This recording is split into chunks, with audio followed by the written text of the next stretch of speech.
Hello from Gardening at Dwensa here in Ireland, and I'm here today with Liga and Astrid. Hi. And we're here at the Dublin Botanic Gardens. Well, I want to see the South African plants. Liga says she wants to see the pelargoniums. And first, what about Astrid? Astrid wants to see all the orchids. Well, no surprises there. Let's go.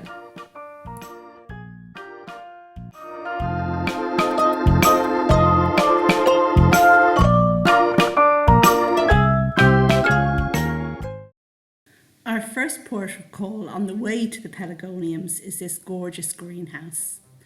And look at the Abyssinian bananas they're growing in here, in Sete. Wow, they are just absolutely enormous. And I think the difference is that they keep theirs growing all the way through the winter, whereas my poor ones need to kind of tick over during winter rather than keeping growing. Anyway, there we are, and this is the display that they have in this lovely little greenhouse. Little? Did I say little? It's not little at all. And in fact, this is the place where the orchid show is housed annually in April. And hopefully I'll be coming back here in a little while to give you the lowdown on that.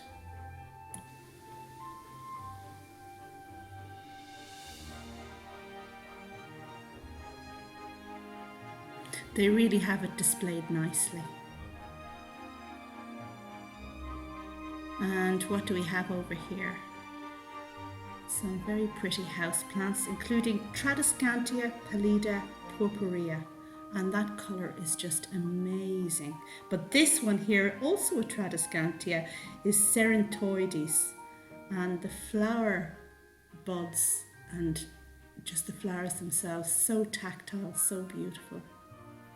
Here we have a display of spider plants, and well, they just look fabulous.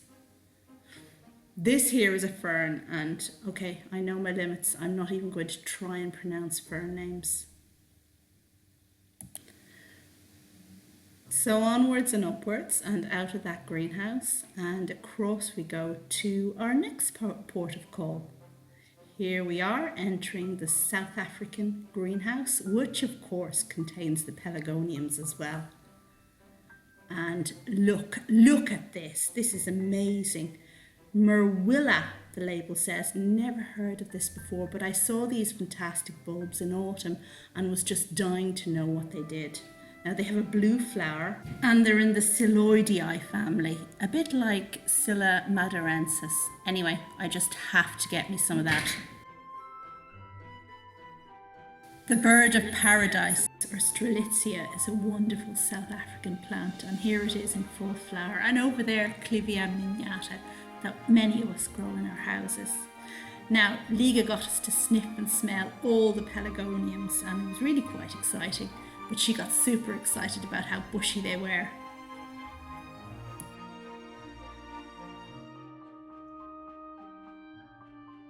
I'm falling in love with the pelargoniums. pelargoniums. So you just rub the leaves and they all have an individual fragrance. But this one over here smells like bubblegum, one smells like mint, one smells like roses. It's mind-boggling. And the leaves are so soft on some of them. It's delightful. Next up are my favourites, the Proteus, and wow, isn't that absolutely amazing? Just fabulous.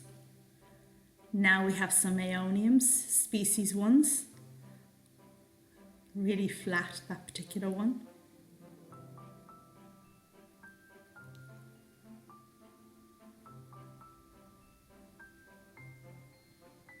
And here we are leaving the South African area and moving into a central place where there are lots of tree ferns. Now, in this area, they're just beginning to hang epiphytic orchids. And you may recall when I visited last autumn, Dimitri got so excited to find some epiphytic rhododendrons in this section.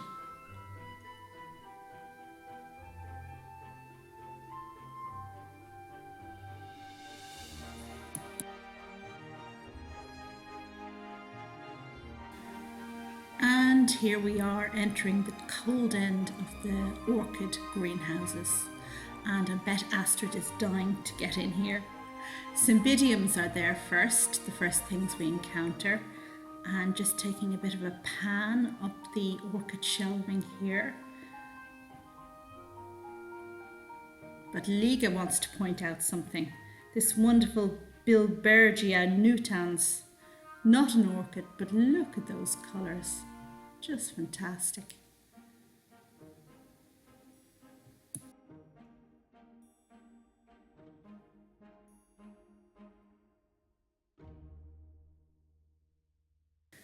These dendrobiums had quite insignificant flowers, but they were beautifully scented. Really pretty. And this is Coalia. And look at the buds there. And I have to tell you, these buds look really quite exciting, like it's going to give rise to some amazing flower. But here it is in full flower, and yeah, I think I preferred the buds. This collection, that's a maxillaria there, tends to favour small flowered orchids. I think Astrid was a bit disappointed when she heard this, but well, there you go. Now just look at this. Look at those amazingly thick, fat pseudobulbs, or canes, because this is a Dendrobium speciosum. And if any of you saw my video from the Dresden Orchid Show, you'll have seen that I really loved that plant in full flower there. It was amazing. A big froth of white stuff. Okay, this is a species Oncidium.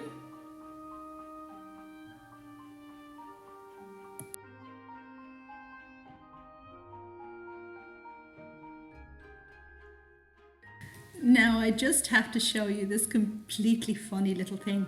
It's a bulbophyllum, right? Called Bufo according to the label here, but fulcatum I think. And these are the flowers. Yes, that's it, in full flower.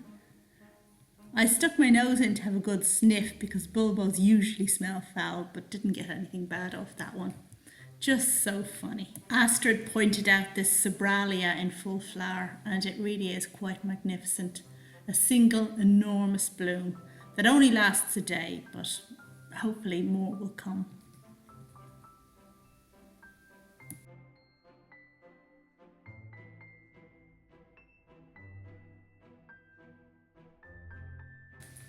This plant here was really impressive. It's a Coelogene granulosa, and it was really, really pretty. Nicely displayed in that clay pot sitting on another one. And there was a smaller plant there too in the background. And that brings us to the end of the orchid house. So we've now moved into the cactus or succulent house. And you can see already how much brighter it is in here because they've no shading. Aloes looking really well. And aloes, well, that's a genus I just want to get more into. There just seems to be so much variety in it. This was very attractive, and those are the flowers, but didn't catch the name. This is Kleinia, and I saw it in Madeira grown as an annual plant, but yeah, there it is. Gorgeous orange flowers, which always get my attention. And check this out. Do you have Codex envy yet? Remember, your collection's only as good as your biggest codex.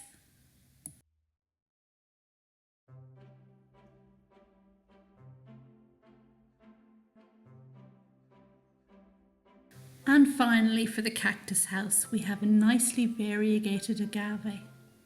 A lot of nice cream on there.